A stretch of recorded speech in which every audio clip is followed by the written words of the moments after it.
which also then I believe requires your consent. So it'll ask you for that.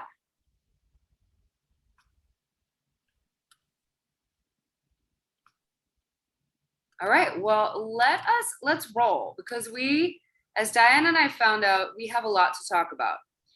And so we'll roll. This is Finding Your Confidence Post-Pandemic, conversation on style, empowerment, and body positivity. Actually, I think style empowerment and body positivity. And I'm so happy to be here. I'm Erica Mather. This is my co-host, Diane Pollack. And I want to give you a little background and then we'll intro ourselves. I'm on Diane's mailing list. And so I saw her put out this email about what people are talking to her about their bodies with regards to post-COVID. And I just reached out to Diane and I was like, hey, I'm really interested in this. Would you be willing to do this event for me? And Diane and I have met one another prior to this moment, like once at an event. And so I was just so pleased that when I reached out to her, she was so willing to do this with me and to explore this topic with me. So I just want to say thank you, Diane. And with that, thank you for reaching out. And we really do have a lot to talk about. I mean, I wish we had pre-recorded our other conversation, and I'm sure that this will go equally as well. And I hope we can touch on all the points that we did. All the points and more. So I just want to give you an overview before we do our intros and launch. You, the listeners, is we're going to talk. We're going to hold questions to the end. I thought that there was a Q&A function. Now I see that there's not. So I would suggest hold your questions to the end, and then you can put them in the chat bar when we get to it.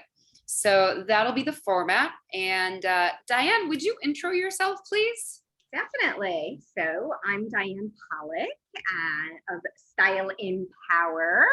So I like to empower women to feel confident in their dress. I do see that we have at least one gentleman on here, so I will try to be a little bit more inclusive, and I help gentlemen a little bit, but my focus is more on women.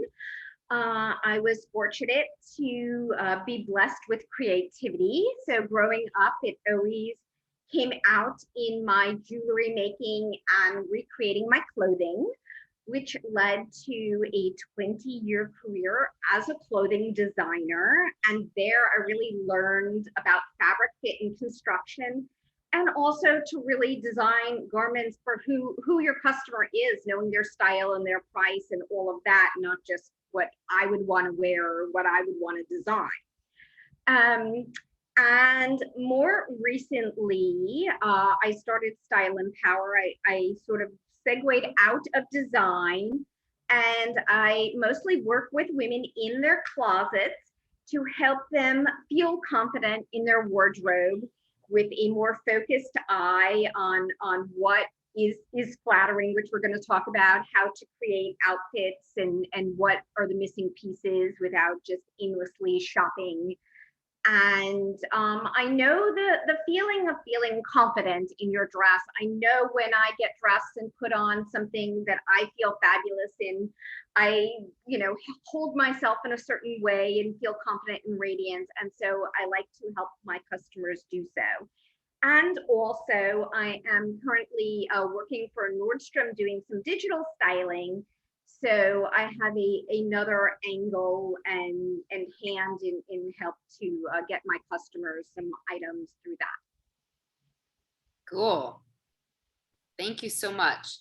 So I'm Erica Mather, and I am a yoga therapist. And I specialize in helping people feel better in and about their bodies. So Diane kind of handles the exterior. I handle the interior.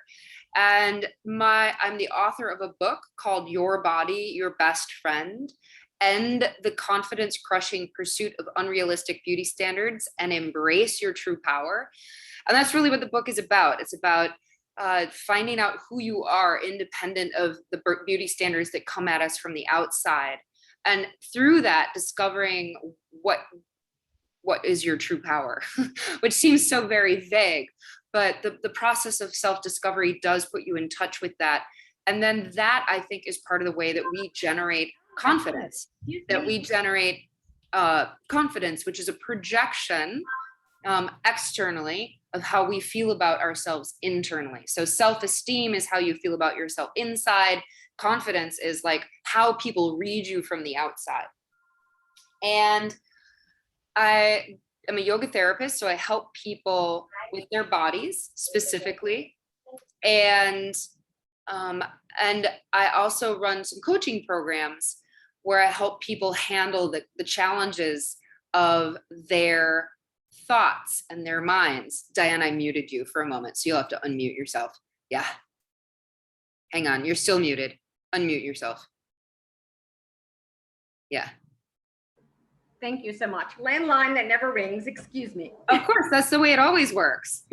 Doorman suddenly has a package for you. No. So that's me, that's who I am. And the design of this discussion is that Diane and I are sort of gonna volley back and forth some questions. And the first question I have for you, Diane, is do salespeople in your industry, do they receive any kind of training in body positivity? So that is a really good question. I feel like body positivity is sort of a newer thing to me. You hear about it a lot on Instagram, you know, the shaming and that sort of thing. So I feel like it's a newer conversation. Now, I don't come from a sales background. However, working with Nordstrom right now, I will say that I think big companies like that are stepping up just now. There's been some training, not necessarily on body positivity at all. We've had some training on transgender and that sort of thing. But I don't think in the past, and again, I don't come from a sales background, I don't really think that that was really part of the conversation. So, you know, I know we're going to get into a conversation about flattering and what that means. And I do think that salespeople of any type want to help you with what is flattering. And that also comes into the conversation when I help women try on their clothing and see what works. That's also part of the conversation. But I think just now large companies are stepping up, but I don't think it has really ever been part of the conversation. Okay. That's cool. I mean, that's cool that they're thinking about it now. I've often wondered like how the salespeople develop their sort of approach to handling people, particularly if they say something like, "Do I look fat in this?" Is that something that you hear a lot of when people are looking for your guidance? It is, absolutely. And or, you know, in different forms of. And I think, and really the true answer is something else might be more flattering, right? And you know, there's the whole old school conversation that's been going on for years about body types and what's flattering to a body type. And I like to wear clothes that are flattering to me, but every once in a while there's something that I just really like and want to wear. And so not everything is going to be the perfect fit, but I think it's, you know, maybe that's not the perfect thing for you. If you like it, wear it. However, this looks better on you because of this, or, you know, this is more flattering. The neckline of this is more flattering. Or I know we're also going to touch on color a little bit, which is not really body positivity, but another way to be more flattering. So yeah, there's ways to handle the conversation. And I think it's important because, I mean, there is some truth in wanting to know what is So maybe we should really just dive into like the old school versus the new school thought process around the word flattering, because that's a word we've already used a lot just straight out of the gate. So can you talk to us a little bit about like what in an old school sort of approach to styling, like what does flattering mean? Right. So most customers, when I'm talking to them, use the word flattering in terms of, does this make me look thinner or not heavy, or something in regard to their weight, and generally they want to look thinner and not heavier. So However, I can't make that assumption because there's always people that have different needs or different views. But generally, that is the conversation. And so my job is to help them and guide them and give them guidelines if they want to know if this neckline or this silhouette or whatever is flattering to them. But it does come from a very old school mentality. Now, if they've worked with you first, they may want something else. However, just like I've said, if they come out and show me a dress that I think is the ugliest dress in the world, and they're like, this is my favorite dress, I feel fabulous in it, who am I to say, you keep that dress, you wear it, you rock it, absolutely, whatever makes you feel good. So I have to come from a place too, if you feel more flattered when something makes you look thinner, that's what I am addressing on my old school. However, hopefully the conversation will start to shift from other terms and people won't come to me as much about the flattering and more about personal style and what makes them feel confident and just what they love and feel good. Yeah, so the old school flatter versus the new school flatter. And I mean, I would say like that my hope would be that flattering is something that makes you just feel good about yourself. And how people see this is the tricky thing, is how do people define how they feel good about themselves? Some people want their bodies to look a particular way. Some people want to just like, they love the texture of the fabric. Like I'm a texture person. Like if I don't like the way the fabric feels on me, then it actually does something to me. It's like, I don't like the way this fabric feels. And then I'm uncomfortable. Right. And then just being uncomfortable is unflattering, right? Because you're like, because you're not gonna, even I say customers, like if you have those killer heels that look killer, but if they feel killer and you're like crouching all night and you're not fun, you're not, especially if you're on a date or in a special occasion, an event, and you wanna, have fun and go dancing and everything. It's the same type of thing. If you're not feeling good in your skin or in your clothes, you're not going to convey that confidence and be the vibrant person that you can be. yeah, so it has to do also with how do you relate to your clothes. I'll confess, like I grew up in the Midwest, and that's not a big confession, but the confession is that even these days I still buy clothes just to like experiment. I'm like, will I like this? I don't know. I'll have to buy it and find out. And I feel like that's one of the and buy it and wear it and find out. And that's sort of one of the processes of discovering your own style or what makes you feel empowered. That's been my experience. Yeah, sometimes I'll buy things like for a version of me that I'd like to be, or I imagine myself to be. And then when I actually go to wear it, I'm like, yeah, no, that's not. And then I'm like, then I feel awkward in it. So there's this interesting process of like, I think style and empowerment being around how do you self conceptualize and how do you project that outward? Right. Well, I do think that what you wear has to feel authentic. So if you have a friend who says that looks fabulous on you and you don't feel fabulous on it, then it doesn't matter, right? So there's definitely that. I want to backtrack to something I wanted to ask you in the beginning about when did this body positivity start? Because like I said, I feel like it's a newer conversation with Instagram, but I think that it has some older roots that I wasn't really familiar with. Yeah, so I also want to say like there's a number of words that kind of get tossed around, and I actually wrote an article about this. I'm just going to drop it in the chat, so if anybody wants to pick it up and just read it later, they could read it. But body positivity is actually a term that was coined in the 60s, and there were in the 60s there were a lot of things that happened, and the first thing that happened was that a clinician whose sister died of anorexia started the body what was it? Let me just check. I want to make sure I get the terminology correct.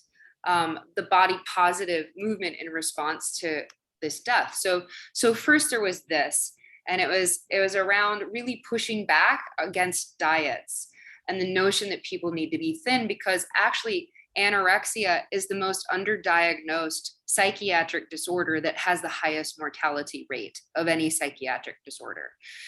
So that was the beginnings of it. And then there was another thing that a man wrote an article. Lou Lauterbach wrote an article, and it was called "More People Should Be Fat."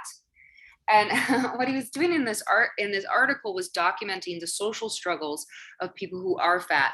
And it's really very, very strongly talked about today in the Instagram communities that people who are fat are mostly ignored by the medical community, because the medical community assumes that whatever their symptoms are, it's just because they're fat.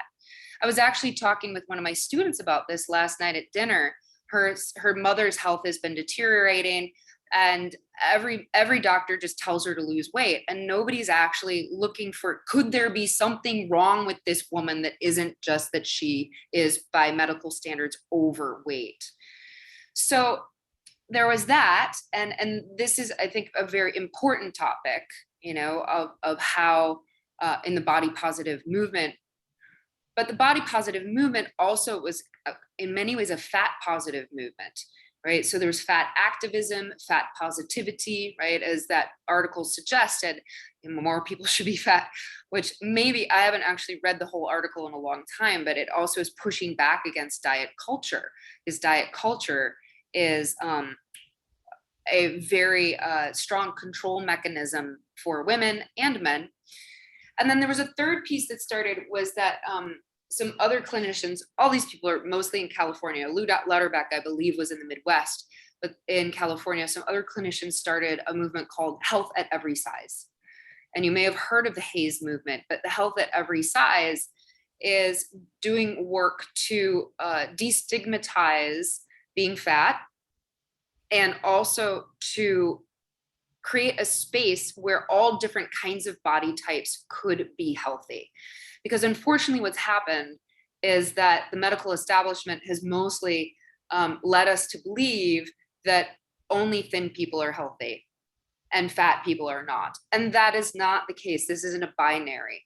Thin people can be unhealthy, fat people can be healthy. Right? So the Health at Every movement, the Health at Every Size movement is working to destigmatize these sorts of things and allow for people to engage with their body in healthy ways, no matter what their body looks like now, which is really, really important, because a lot of times health is deferred to a future moment. Satisfaction is deferred to a future moment. Looking good in your clothes is deferred to a future moment. And the thing about style and empowerment is that it all happens now, right? There is no other moment than now. And so if you want to have these things that we're pointing to, style and empowerment, I'm going to talk to you more about what those words mean to you, Diane. But no matter what they mean to Diane, whatever they mean to you, the people who are here, the people who are listening, it only happens in this moment. So the question is, how are you going to locate style and empowerment in the body that you have now, not in a body that you have at some future moment? So the body positivity movement has deep roots in the 60s. It has become kind of a fat activism movement. And then there's another layer to it, which is basically body positivity has sort of been co-opted by fit pro people who are who often are trying to encourage people to diet and exercise in order to become thin. So it's made a funny circle, but the origins of it was about inclusivity. It was a social movement. It was a political movement to get healthcare, food, and education available to everybody without withholding it from people who were fat. Great. Yeah. So now I actually want to make sure that we swing back the conversation, because I know people joined us because we rounded it off to like, how can you feel this way during COVID, right? Yeah. So I think I want to hit on and make sure we get to the point of, what did you read in my newsletter or that you contacted me? And so I think an important thing is that there are many people that have gained weight during COVID. I know that my exercise regime right now is really just not so great, and various other reasons that our habits have changed and people have gained weight. And so I have lots of customers that come to me, and they're hoping to lose the weight, and what are they going to do, to your point, right now, to feel good and feel confident and feel empowered in their clothing. And so one of the key things I say is accessories, accessorize and accessories. They're generally a one size fits all. And you can do investable accessories, buy yourself a fabulous bag or a fabulous pair of shoes that you feel great in, or do an inexpensive, trendy thing that for now, I want to wear this big statement necklace. It's fun. It makes me happy. It wasn't very expensive. And, on the other side, your clothing, you can stick with basics that just fade in. I know as New Yorkers, a lot of people like to wear black. And if you have some simple basics, or, it could be, a white top, whatever, but just like some basics, so that your outfit and your, whatever fits is sort of like the backdrop, and really have fun with the accessories, and make sure, yes, they could be shoes or a bag. You can also make sure that they draw attention to an area that you like. So again, is it a great necklace? Is it a scarf? If you're okay with your stomach area, maybe it's a belt. Draw attention to the other areas. Another thing is that no matter how much weight people gain, I think everybody's got sexy shoulders. So if you want to wear a cutout on your shoulder and off the shoulder, that's a great way to feel sexy. Obviously appropriate. It might not be appropriate in a business Zoom situation, but accessorize, show off your shoulders, have fun, even a pop of color, lipstick or something, bring attention to your face. So that is one great way to right now work with what you have, the clothing that you have that fits, that's, you're okay wearing. It might not be your ideals, and accessorize it and make it fun. I love this. So I have a few accessories that are kind of always with me, and it's my glasses, right? And you have a lot of hair, right? So I feel like for those of us that have a lot of hair, I always feel like there's already a lot going on. And I wanted to hear you talk about necklines, because I think necklines are very interesting and frame your face. And I had heard you talk about like the attention, bring it to your face, right? Can you talk about necklines and what sorts of like, how would you direct someone towards a particular kind of neckline that would highlight their face in a flattering way? Yeah. So that is a really great guideline that I give people. A general guideline about flattering is, if you have a large expanse of one color fabric, it may make that area look larger. And so anybody who has a medium to a larger size chest, a scooped out neckline where you're seeing part fabric and part skin, it could be a V-neck, a scoop neck, or the off the shoulder, anything like that, is going to make you look smaller. Your eye sees two different things. And the same thing could be with a pattern combination, or if you have a high neckline, if you want to wear a scarf, or you wear a blouse that's open, or even a high neckline with a big statement necklace, anything that's going, maybe it's color blocked, anything that's going to break up visually, and that's going to go for all parts of your body, racing stripes down the side, color block dresses, seams, cardigans where you're seeing an inside and an outside. Any of that is going to break up that if you just wore like a plain dress that was all one color. So necklines can be very flattering in that way. And although it's not a no-no, and there are plenty of high colored necklines I'm seeing in t-shirts and other things these days, I tend to try to look for the scoop necks. And with that, when you're accessorizing, I like, if you're going to wear something scooped out, something that sits on the skin and isn't going to sort of fall somewhere in between. You know, if you're going to wear a long necklace, then maybe it is a higher neckline, and even that long necklace can help break up the neckline. So this is sort of one of my guidelines, but I think it's just really nice to have something either sit there or, you know, if it's long, but when it's somewhere in the middle and it's half on, half off, you're not really getting the focused attention and the clean lines, which I think are really important. Mm-hmm. Hang on, my cat is destroying my furniture. Can we also can we talk about color? Yes. So I'm curious. We were specifically inviting people to talk about going back to work. And do you feel like there are colors that are appropriate or not appropriate for work? I think that depending on the people's personality, and also, I mean, I don't know how many people are actually wearing a formal suit these days.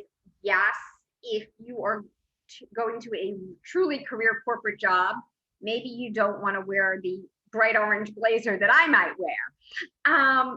But for the most part, you could probably wear an underpiece, absolutely wear an underpiece. So even if you are have a very stiff corporate jobs, a blouse underneath with a bright color or a fun pattern is definitely showing your personality while still looking polished. Now, not everybody loves color, and I love color. And I think that it can truly enhance you and make you look more vibrant. So a challenge for everybody is to, you know, listen, there's different color analyses you can do and all of that, but to be like a lot less formal, go into your closet and look at some pieces of clothing that might be a color and see how you feel with that.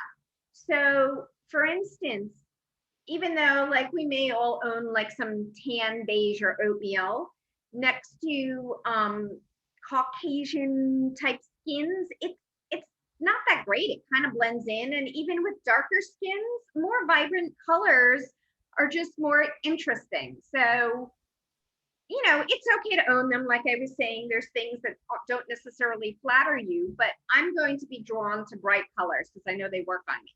So think about what you have in your closet that makes you feel good. And then, you know, chances are that that's also something, it brightens up your face and it makes you feel great. And I feel like my Zoom lighting isn't perfect today, but I know that orange is a vibrant color for me. So if you're not afraid of color, which I hope you can even experiment a little bit, I think it's a great way to make you feel vibrant and show, you know, show off your assets and be flattering, and it has nothing to do with whatever size you are or what parts of body you don't like or anything like that.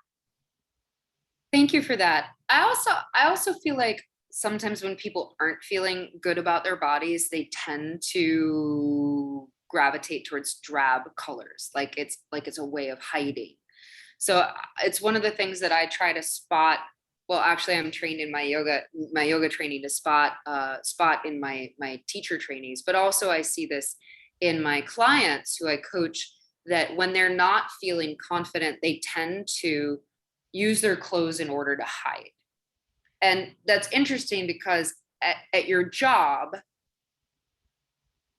I imagine, although I don't have this kind of a job, that you don't want to hide at your job. But for some people, wearing color is a very scary thing, Yes. right? So what I would recommend, not as a stylist, is but you actually, I'm going to pull on something we talked about on Saturday. As you said, start with like shoes, right? Like something like, it's Or a not like an bag, right? overcommitment. It's not an overcommitment to the color, but you could do a little color and kind of see how it feels, right? Yes, and actually, I'm going to add on to that conversation because I remember actually your question to me was, what if you love a certain color, but it's not a flattering color on you? Yeah. And that's where I went with the accessories. You can go to shoes or a bag or something that's not, most of the flattering color is going to be near your face, but of course, if you have short sleeves or a shorter skirt or something, your other skin tones, part of it is your skin tone and part of it is your hair and your eyes and all of that. So. Yeah, I have a client who loves to wear gray. Any New Yorker love to wear gray. She wears a lot of gray, and then all of a sudden she was doing some Zoom teaching and realized that she needed to wear something else. And I had made some suggestions like, I think that this color would look really pretty on you. And the problem that she had with it was like that she doesn't self-conceptualize as a person who wears those colors, the colors that look good on her. And I thought that was so interesting, right? Because that is so much about like kind of what we're talking about. Like, how do you self-conceptualize yourself? And how does that translate into the decisions you make around color or even a cut? And when those things are at odds, like in my own life, I've noticed recently that I have gravitated very much towards like very like understated colors.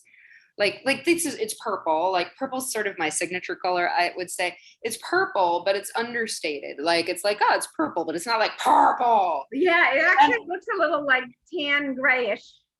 Yeah, probably in this light, but it's a very it's like a very pale lavender. Mm-hmm. And for me, one of the things that I've found is that I feel confident actually wearing a color that is a little less bold because I think for me, kind of balances out so much about my personality and my body. I'm a person who takes up a lot of space physically and energetically. And I think sometimes also when I wear a lot of color, it's like, it's another thing, right? And That's so a great, I want to interject a great point there. So don't think that pastels are not colors because they are, it's just because it's a pale color and a lighter color, okay, they can look beautiful on you. I would say, again, as a general statement, like they look very nice on blondes for the most part. So for me, because of my coloring, vibrant and my personality, vibrant colors work for me. But pastels are absolutely a color, and they're not black and they're not gray and they're not tan and they're not white. that is true. And they could be very flattering to you or somebody else. Yeah. But I also think, so yes, to your point, pastels are still colors, but I was thinking also about like what sort of the courage that it takes for a person to experiment with color if they are accustomed to hiding in their wardrobe, Yeah. So I think with work, we have two different issues. And of course, we're talking an umbrella statement here. So the first issue is there is now such a gradient of what people wear to work, from at-home Zoom to the business casual to the nicer business to the corporate. So there's that range that we're talking about.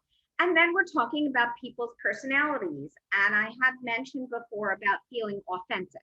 Mm-hmm. And so I would never, if it's not your thing, if somebody says I'm trying to wear more color, yes, I will push them in their envelope, and I, if they don't say it, I may suggest it, but it's not everybody, and not everybody does want to stand out.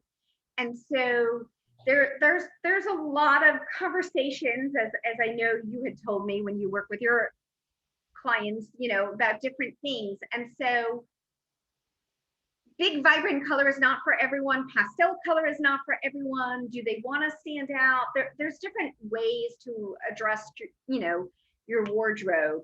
And so I wouldn't say, some of my customers, I would like to have more color, but they got to feel good at it.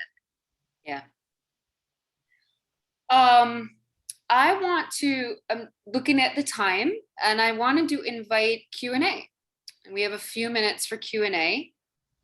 If you have something that you would like to ask, you could drop it into the chat. I see there's something in the chat. I have to put on my glasses. I put that in the chat. Oh, that was you. That's an article from me. Okay. And let's see. Did anybody submit questions to you, Diane? No. Okay. All right. Well, while we're waiting, anybody feel free. I'm going to ask you a question. Me? What would be the one thing after this conversation, if somebody is not feeling great about their body, of course, it's a big umbrella question, but what's one thing they can take away or do or think or try or something after this conversation to feel like they, got some benefit from being here, and how do you start? Yeah, well, how to start in doing what I do is to begin to create a relationship with your body. And most people don't have that. They view their bodies as an object, as a burden. So the creation of the relationship with the body is part of the way that you generate some confidence specifically about the body, right? Your confidence can come from a lot of different places. It can come from the truth of you knowing what you're good at. It can come from the truth of knowing how you contribute to the spaces you enter into. That's where a lot of my confidence comes from, is I'm aware of how I change a situation. Body confidence is a whole different thing, right? So my work is actually to help people who feel insecure in their bodies to resolve that by making a relationship with the body, which begins with breathing. Actually, very simple. It begins with breathing. That's how you talk to your body, by conscious breathing. So that's the first piece. But then often my clients are self-conscious about their body in a way that is disproportionate usually to the truth of the situation. And so a lot of my work is to redirect people's awareness towards what it is that they bring to a situation, how it is that they alter the room that they walk into. And so my tips are twofold. One is to spend more time breathing and breathing consciously to get to know your body on its own terms. And the other is to pay attention to the entirety of the being that is you, and to create self-esteem and this inward sense of what is my value, and then the outward projection of it based on those truths of your gifts, your unique gifts in the world, your talents, and how you contribute, what it is that you contribute to any situation. So breathe, tally your contributions, what it is you bring to a situation. And Diane, so oftentimes people in the fashion world are asked, what are their must-haves? What are the fashion must-haves for the season? Do you have any must-haves? I love this question because I absolutely hate must-haves and I don't believe in them. Something that I addressed earlier is that, everyone's different. And I know we're trying to talk to a group, but every season I see a list of must-haves from the fashion magazines. You even get it in the must-see movie, in the must-see book. And how do they know what type of movies you like or what type, So there's no one size fits all. So please do not feel, I always say, and I have quoted, that trends are suggestions and not mandates. So here's what's in this season, and take what works for you and not, and then just leave the rest aside. And then some of my must-haves that I have every season, for instance, are not a must-have for you. So I have a whole wardrobe of little cotton tanks and camis because I'm short and I have V-neck things that are too low, and I wear a lot of sheer things, and I like the feel of it, and all of these personal things. Those are my must-haves. So everybody has their own. You talked about how things feel against you. It's really, really, really personal. So yes, every season I do give a list of, these are the trends that are up and coming, but take away what you like, just be in the know, and then take away what you like from it. That's great. I think that's really interesting too. Not to spin it out a little further, but to spin it out a little further is I feel like for me, trends look silly on me because Okay. there's something about my personality and the shape of my body that's like things that are classic tend to look good on me. And some That's people, your personal style, right? And so that's great. So you know your personal style, and there can be little updates, classics that are updated, and sometimes classics become trends. And those are the trends that I'm not wearing. So those trench coats and those ballet flats, I'm just not wearing them. So that's great. You know your style, and that works for you, and you feel confident in it. Yep. It took a while. I think it all takes a while. I think one of the things that I've learned is if this is not, for most people, this takes time. For most people, it takes a little energy. It takes a little time. There are some people who I'm like, oh my God, so talented. Like that's their talent. I have a friend, she goes into Marshalls. She's like an animal in her natural habitat. And she'll just like pull something out. She'll be like, you should put this on. I'm like, really? And then I put it on. I'm like, amazing. That's what I do. Right? How do you do that? Right? Yeah. She'll do the same thing for herself. And it's like, it's taken me years to figure this out. And so, I think that it might be worth like mentioning, like, make this like, take a little time to learn how to do it.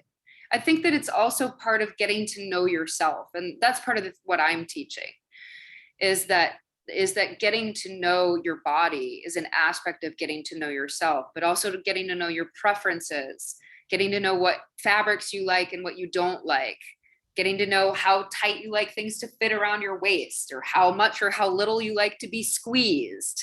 I don't like to be squeezed. I don't like my clothes to squeeze me, right? That all of this is a path of getting to know yourself. And it does take a little time, but I think the end product is basically what people are looking for. It's that you're more comfortable, you feel better, and then you project something as a result, which then makes people react to you in a way that gets you results that you like.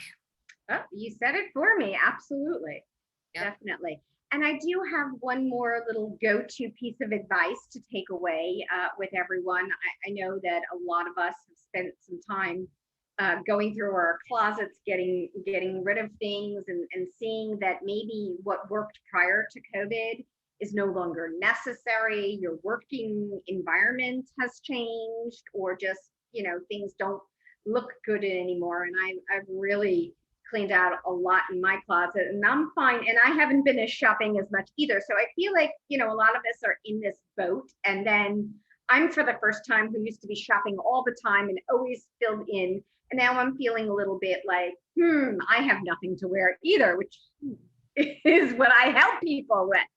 So my advice to everyone is pick and find a couple of go-to outfits that you really love. And I think if you're not going into an office or into work environment every day, I guess the good news here is that then you needed to have 5 outfits a week to look good in. And so here it's all different. It's Zoom meetings, maybe it's hybrid, you're part in person, part not. It's all over the place. So right now, if it doesn't fit you, or you got rid of and you haven't refurbished your wardrobe, find your go-tos that make you look good, wear them a lot, wear them, with different people that don't even know that you're repurposing these outfits, which of course is, again, environmentally friendly. So really have your go-tos. Take a picture if you feel great in something, so you remember it, so you have a file of things you can say, I have this event going on. What do I want to, find from my wardrobe? So That's great. Thank you, that's Diane. the Thank you so much. Yeah, the go-tos, the accessories I talked about, the color, and just check in your closet to see what makes you feel good and why you gravitate towards that. I think are my tips and takeaways. And I do want to remember to also make an offer before we sort of end these things out. I'm happy to talk to any of you for half an hour, give you a complimentary consultation, talk about either your challenges or your goals or both. If you're, have my contact information, great. You can always get it from Erica, and it's Style Empower. The word style and the word empower, they're mashed together with one E, although you can get me with two E's. So Diane at Style Empower. And Erica, any closing thoughts or? Oh, no, I think it's great. Great. I hope that everybody will take Diane up on that. I don't have an offer per se. Well, I have my book. Yeah, you are welcome to grab a copy of my book. Again, it's just go to my website, ericamather.com. It's all there. But I'm available for whatever people need. Basically, I'm a Swiss Army knife. But I do have sort of an entry-level consult, which is called an Adore Your Body Discovery Session. And it's a 75-minute conversation where we talk about what's holding you back from feeling comfortable in your body, how you would like to feel instead. And then together we uncover at least one action step that you can take moving forward to help you move in that direction. So that's usually where I start people, is in that kind of a conversation. So someone just entered the waiting room and I'm just going to let them in. I don't know, it's not the right time, but I'm going to let them in. But as we're closing, I'm going to let them in as we're closing for a few minutes if they want to catch up. Yeah. So no last minute questions, I guess. No, nothing in the chat, nothing to ask. No, Z just said, my favorite outfit is white t-shirt and jeans, too boring. And I said accessories, shoes, belts. There you go. There you go. You can morph that outfit with a cardigan over it, with a blazer over it, with some great jewelry, and that's your uniform. And then you can switch it up easily. Yeah. Hey, Jaya. Hi, how are you? I'm good. Great to meet you all. We're just finishing up.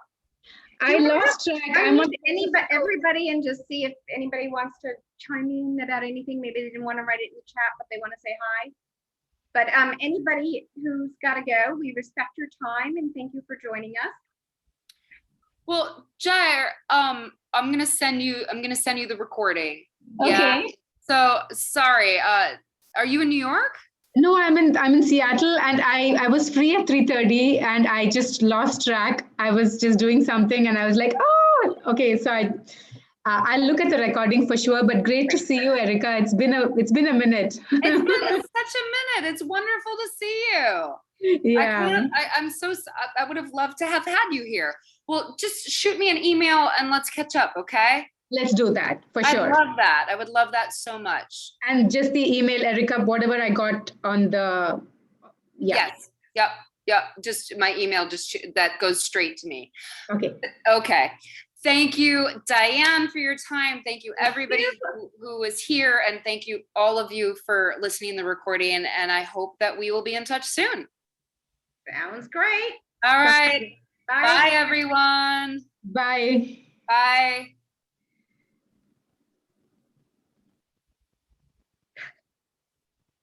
Okay. Recordings.